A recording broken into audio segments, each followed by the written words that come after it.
Hi, thank you for joining my presentation. My name is Annisa Luthfiasari. You can call me Ninis. I'm a graphic designer based in Bandung, Indonesia. In this opportunity, I'd like to share my thesis project I did in 2020 when getting my master's degree in Bandung Institute of Technology. In my thesis project, I tried to experiment by taking an intangible form of culture, which is Gamelan Sunda, a traditional music performance, as the source of inspiration for designing a typography work. So the main idea about my project is coming from my interest in exploring the visual aspect of letter forms. There is no doubt that letters convey meaning not only textually, but also by their visual appearance. With that in mind, I wanted to explore how far letters can adopt an identity, especially something that intangible like music. Furthermore, I also want to try a different approach to designing a typeface, because as a type designer, usually we took inspiration from the thing that we see. But what if we take some inspiration from something that we hear? Maybe from a sound, from a beautifully arranged sound like gamelan. Then it leads to the idea of hearing type and seeing sound as the core of experimentation. About gamelan. Gamelan is a traditional music ensemble of Indonesia made up predominantly of percussive instruments. It consists of at least 11 musical instruments. And there are three types of gamelan in Indonesia, but in this thesis project, I specifically focus in Gamelan Sunda, which comes from West Java. Although the popularity of gamelan has declined nowadays, gamelan is still commonly played in many traditional ceremonies and other modern activities in Indonesia. At the beginning of the project, I felt a bit of struggle to find the right approach to translate the musical characteristic into a visual form. But after some research and consultation with my lecturer, Ms. Naomi Haswanto and Mr. Intandis Gimutias, I found out that semiotic would be the best to adapt to each other's values. Despite all of the differences in gamelan and typography, they have something in common as well. Both of them are forms of communication and they have stories to tell. So to be translated to each other, I put them in the same position as a form of language. And then the semiotic analysis begins. On the gamelan side, after some research and discussion with gamelan expert, which is Dr. Lily Suparli, I come up with something called the musical variable aspect, which consists of components that would be the best representing Gamelan Sunda characteristics. It has three components, which are: the first is technical aspect. This is the thing that are involved in the production stage. And the second one is sound characteristic. It consists of duration or interval, pitch, and timbre. The last one is aesthetic aspect. It consists of philosophic meaning, cultural belief, and values. As for the typefaces side, there is something called the distinctive features of a letter, which is also part of semiotic theory on typography. Simply said, it is the feature of letters that have the possibility to convey meaning. You can see that it consists of 7 components. As I mentioned before, Gamelan Sunda it consists of at least 11 musical instruments. However, it is divided into 3 groups based on its function and characteristic. So, I will make my analysis and fonts based on this classification as well. The first is pamurba lagu. These are the instruments that gives melody to the ensemble and as the representative of the human voice. The most common instrument that belongs in this group is rebab, gambang, and suling. The second one is laraga gending. These instruments give structure to the melody of the song. It is played under a strict notation and hits same rhythm to produce a unique sound altogether. Laraga gending consists of 2 types of instruments. The first is wilah, which is the instrument with some short bars aligned, and the second one is peculon, which is an instrument with rounded shaped molds. The last one is Ancaran Wirahma. It consists of 3 sets of kendang, like a traditional version of a drum. Kendang gives rhythm to the song and guide other instruments' pace. And here's a simple demonstration of how I translate the musical character of Gamelan Sunda into a visual form of letter forms. So first, I listed all of the musical variable aspects of Gamelan Sunda based on the groups, and those aspects are then explored in a decode and encode process, where the musical aspects are reckoned as a signifier and then translated into a signified and then shown as an object, which is the distinctive feature of a letter. Those distinctive features then become the system of the font that I'm going to make.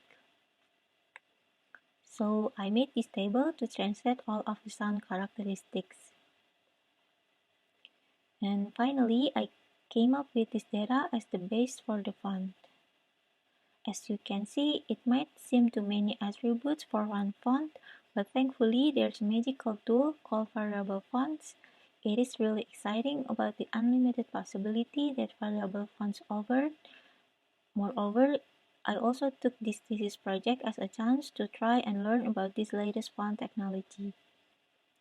And after some trial and error, I finally made 3 variable fonts based on the character of Gamelan Sunda musical instruments. This is the first one, which is Aksarabham Lagu. It is a variable font that reflects the character of gambang and rebab as the melodic instruments of Gamelan Sunda. This is the anatomy. It has feminine character, dynamic lines, and a slightly slanted axis. It consists of 8 masters. This font has 3 axes. The first is curvature. We can see that there is a rounded and angular version. The rounded one is to represent gambang, which has more round and soft sound characteristic. However, the angular one represents rebab, which has more frilly sound characteristic. And there is also weight axis. You can see the font from the lightest to the boldest form. And lastly, there is connectivity axis. It is shown that the font can be connected like a script or not. It is to represent the interval of the sound in the rebab and gambang. And here are the instances. The second font is Aksararaga Gending. It's a variable font inspired by the character of pecelon and wilah as the rhythmical instrument of Gamelan Sunda. And this is the anatomy. It's a display slab serif font with an upright and sturdy structure. It has some variation on the serif to diverse the angular and rounded axis. It also has an external disconnection feature on the angular axis. It consists of 8 masters. This font has 4 axes. The first one is width, which is condensed to expanded. The second one is crossbar. There is a downwards and upwards crossbar variation. The third one is weight. You can see the font in the lightest to the boldest form. And lastly, curvature. There is an angular axis to represent the sound characteristic of wilah, which is more harsh, loud, and shrilly. And the rounded axis is to represent pecelon, which has a more soft and round sound characteristic. And here are the instances. The last font is Aksara Ancaran Wirahma, a sans serif variable font inspired by the musical character of kendang. With its bold and pronounced sound, kendang is used as the ruler that controls the musical arrangement in Gamelan Sunda. This is the font anatomy. It's a display sans serif font with sturdy and strong builds. There's also some variation on the curvature axis. I played with a shape that overlapped the baseline to represent the dynamics of kendang sound, and it consists of 8 masters. This font has 4 axes. The first one is width, which is condensed to expanded. The second one is crossbar. There's a downwards and upwards crossbar variation. The third one is weight. You can see the font in the lightest to the boldest form. And lastly, curvature. There is an angular axis to represent the dynamic of kendang sound. It has sharper and bent shapes. And here's the instances. After all of the font was finished, I continued my thesis project into a kinetic typography exploration. As a time-based media, it feels like there are more things to do in regards to the connection of Gamelan Sunda and typography.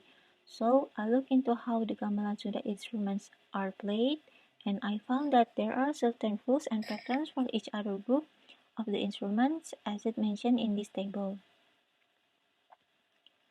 At this stage of analysis, I want to determine how the musical character of Gamelan Sunda is adapted into the principle of behavior of the letters, especially in the terms of the letter's position to the baseline and the composition on the screen. In Ancaran Wirahma Waditra, it is known that the Waditra playing patterns tend to be firm but still have dynamic and free elements. Sometimes the sounds are played simultaneously, alternately, or even overlapping. Therefore, Ancaran Wirahma instruments can be described with an uneven baseline, letters that move freely but still with stiff and stomping movements. Furthermore, in Raraga Gending instruments, based on its rigid and tidy patterns, the movement in its kinetic typography term would be described with a flat baseline and stable letter motion.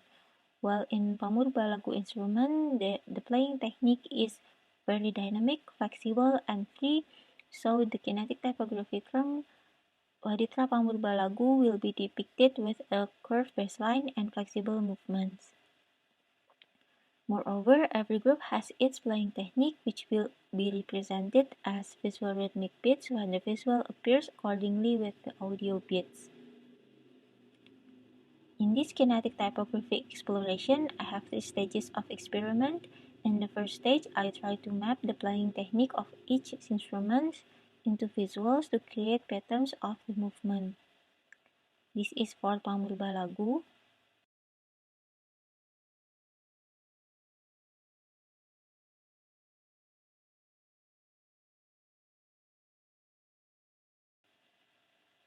This is for Raraga Gending.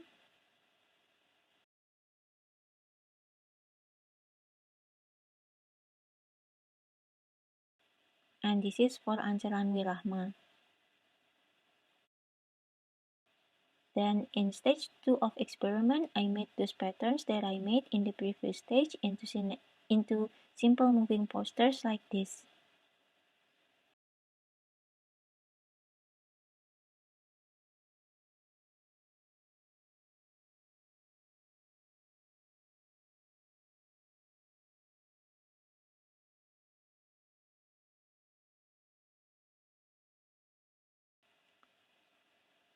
And finally, on the final stage of experiment, I made three simple kinetic typography works based on the Sundanese proverbs as shown on this slide.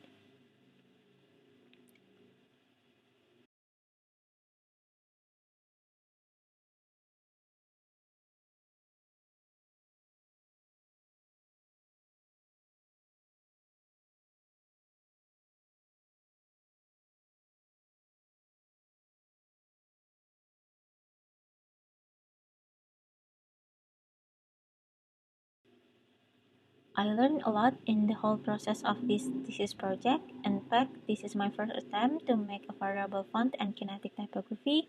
I literally learned it from scratch, but I think the highlight of my research is to find the connection between structure of the Gamelan Sunda with the visual semiotic theory that leads to the design of kinetic typography works.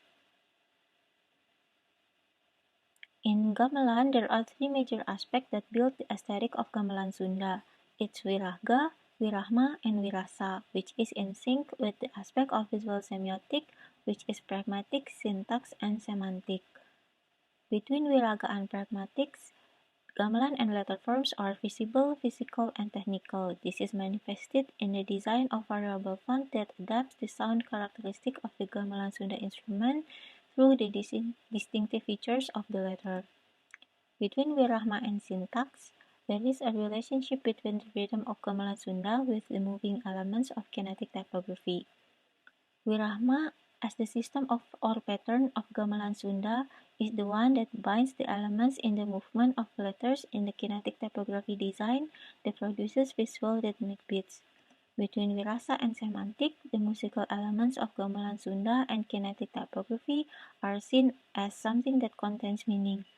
The adaptation of Gamelan Sunda musical elements into the variable font experiment and Kinetic typography was carried out to produce typography works that contain Sundanese elements and character. All in all, the type on-screen subject is something that is really interesting to be explored. With all of the fancy technologies available today, and with its possible advancement in the future, the type on-screen subject like kinetic typography and variable font is an unlimited playground to experiment with. I hope this project can be inspiring others to experiment more with the connection between sounds and visual, and also broaden the design approach in type design. So, thank you for joining my presentation. I hope you enjoyed it as much as I did. Bye!